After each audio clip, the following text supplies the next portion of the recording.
Sean with Face Down here, and we're with two guys from the Acacia strain. And you are? Kevin. And I'm Jack. And what do you guys do, man? I play drums. And I play the bass.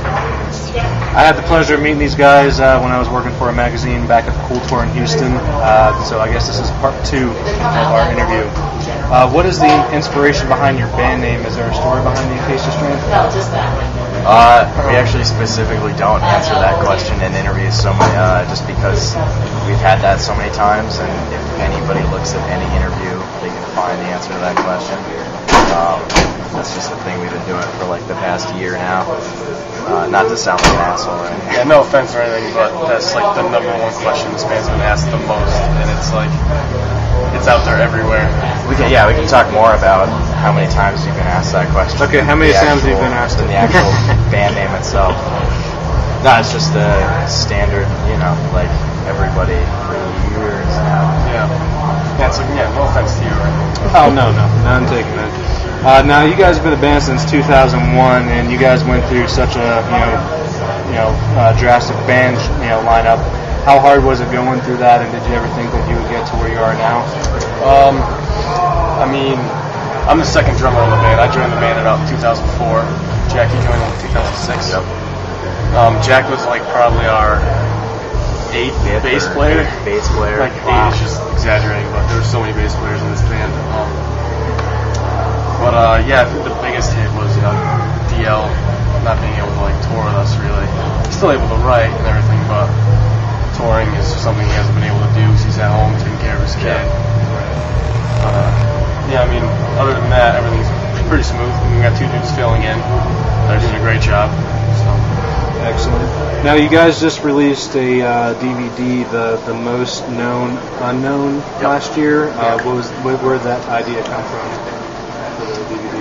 Our label just really wanted us to do a DVD, and we were trying to figure places to do it, and no better place than the Worcester Palladium. Yeah. It's pretty much like a hometown show for us. Sold the place out. It was probably the best show this band's ever played. Yeah.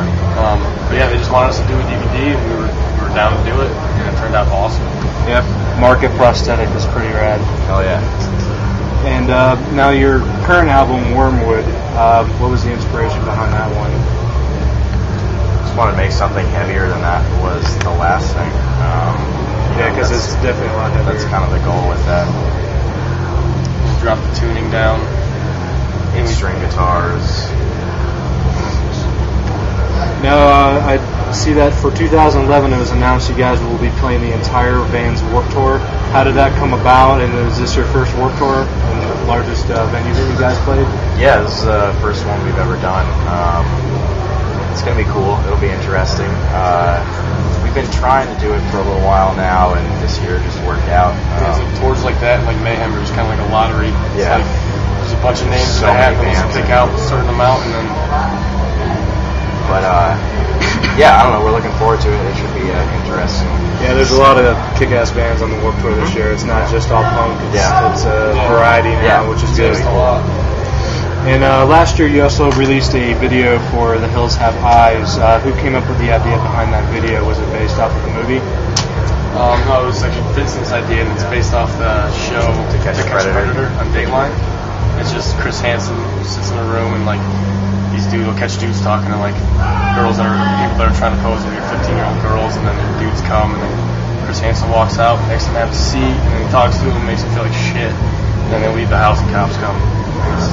So we did that, and then we're all playing in a prison yard after we go to jail. Try to have fun with it. Now, how did it come about you guys getting signed to Prosthetic Records? Had to put that plug in there.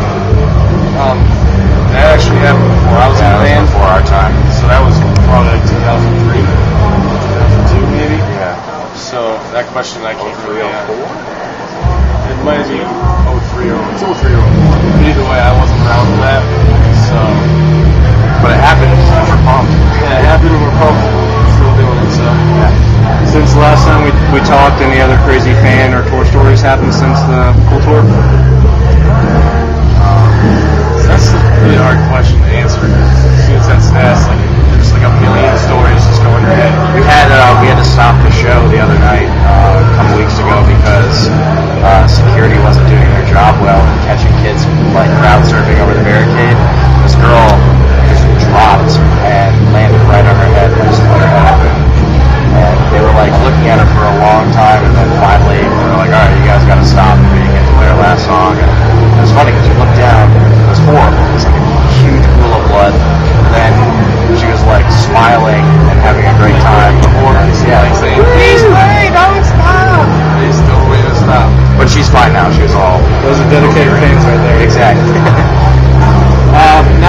been labeled as many different genres of music. What would you classify your guys' music as? It's heavy.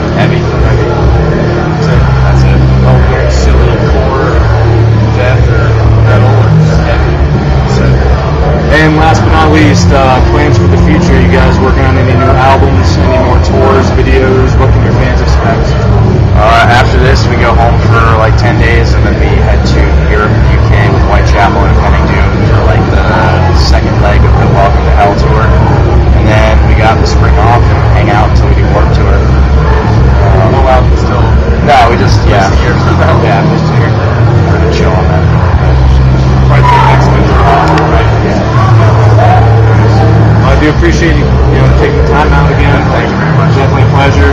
Guys, check out Acacia Strain. Face Down is out.